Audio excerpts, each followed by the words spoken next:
Hi,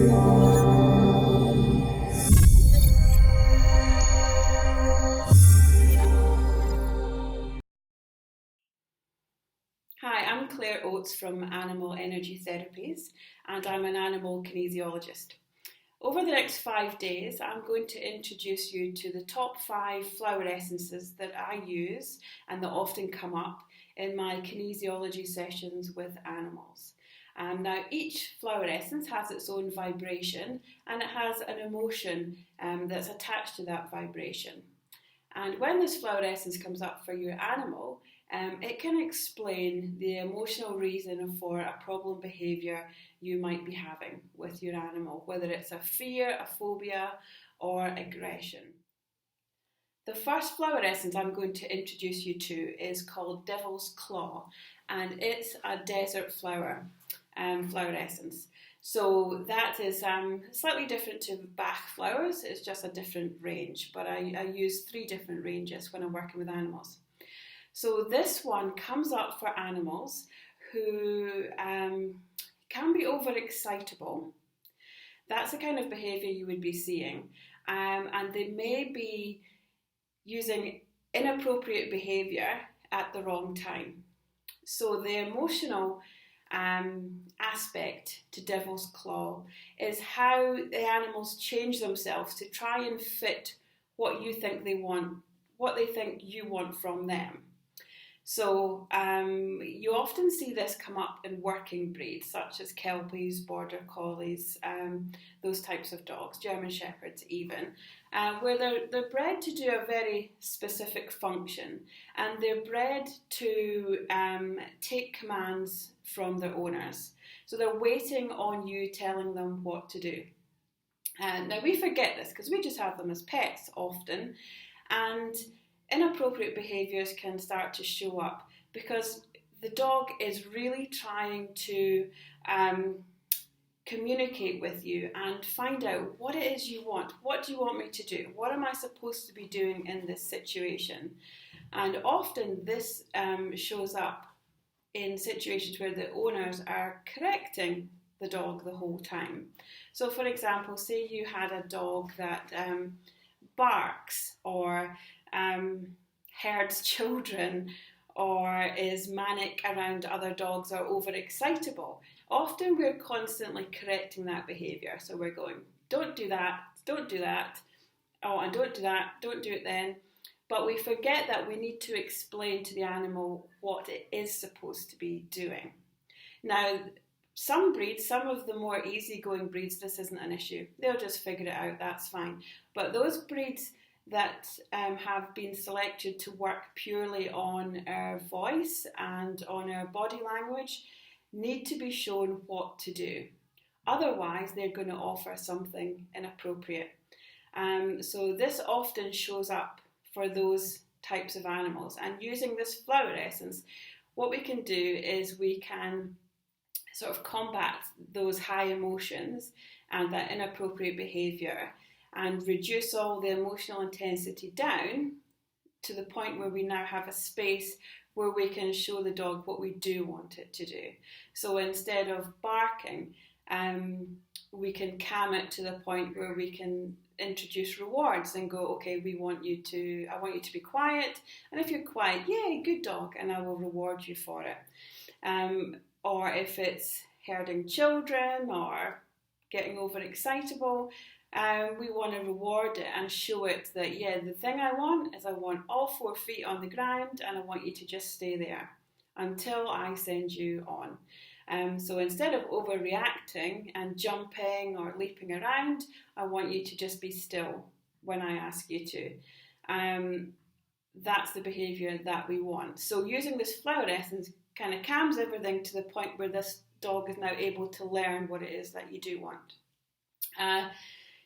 So often we do forget that and we just correct over and over again. And remember, the dog is looking at your body language the whole time, and if you smile or you laugh at the behaviour because the dog is being silly or ridiculous, that's often seen as a reward, and so the dog will perform that behaviour over and over again. Now, the way I work is I work with the owners as well. So this flower essence often is the emotion behind the flower essence is often mirrored in the owner as well. So if we go back to the emotion of Devil's Claw, which is how the dog changes itself to fit the illusion of what others think of it. So trying to be what you want it to be, maybe not what you actually want, but what it thinks that you want.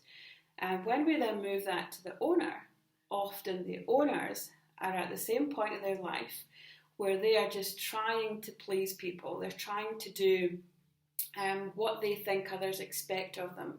They're trying to be whatever others expect of them. Now, the important thing here is it's not actually what others expect of them, it's what they think is expected. So often we perform all these roles in our life. We're someone's daughter, mother, sister, etc. And we think these people expect different things from us, that we look after them, that we're there for them, that we're someone who can listen to them, etc. And we try and change ourselves to fit those different roles rather than just be us. So when this comes up for owners, these people don't feel accepted just as they are. They feel their sense of self-worth is somehow based on how happy they can make other people instead of just themselves. So that sounds like two different issues. So you have a dog that's misbehaving because it doesn't know what's expected of it, and you have an owner who's just trying to please people and trying to fill a role that perhaps isn't required or is required but needs to be done in a different way where they can stay truer to themselves and not lose their sense of self in it. So when I introduce this flower essence and make this kind of correction, I'm working with the animal and the owner. So it's the same issue, it's the same emotional issue within the flower essence, but it's expressed differently in the dog and the owner. But it is essentially the same vibration. So if you think of it as it's two different symptoms of the same dis-ease vibrationally with the dog and the owner. So in order for me to be able to create that space of calm within the dog where we can teach it what it does need to do, we need to correct the same for the owner. So when we start to bring that together, it could be that when the dog is behaving badly outside and is barking or it's jumping on people, if the owner is trying to fulfill a role where they want to please people and keep people happy and be seen to be doing the right thing, this will stress them because when they're out, they want their dog to behave. They don't want to be seen as the person whose dog is causing chaos in the dog park.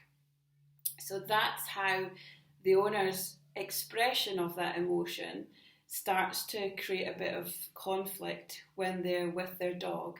And they're so concerned with how they look and how they're perceived by other people in the dog park that they forget that they're actually supposed to be showing the dog what is expected, and therefore what is expected of themselves, not just what the outside world may be thinking of them.